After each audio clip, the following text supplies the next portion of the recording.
C'est une bataille d'images, de symboles. Hier, des stars du tennis ont posté cette vidéo devenue virale. Aujourd'hui, on pose les raquettes et on lève les mains. Les sportifs du monde entier, les uns après les autres, se mobilisent pour dire non au racisme, comme le français Joe Wilfried Tsonga.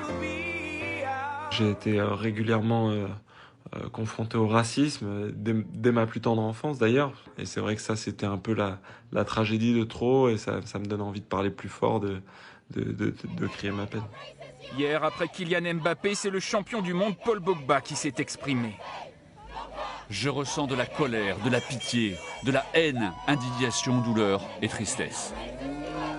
Dimanche, le meilleur basketteur de tous les temps, Michael Jordan, a lui aussi pris la parole. Un événement. Il s'était toujours refusé à s'engager politiquement. Je suis aux côtés de ceux qui dénoncent le racisme enraciné et la violence envers les personnes de couleur dans notre pays. Nous en avons assez.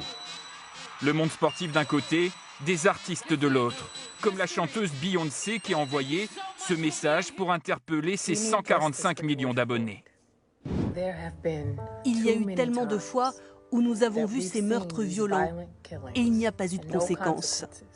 Quelqu'un a été arrêté, mais la justice n'a pas encore été rendue. En France, des comédiens comme Omar Sy ont été touchés par la mort de George Floyd. Il a posté cet écran noir avec ce slogan « Blackout Tuesday », un appel venu des États-Unis pour faire une pause dans l'industrie du spectacle.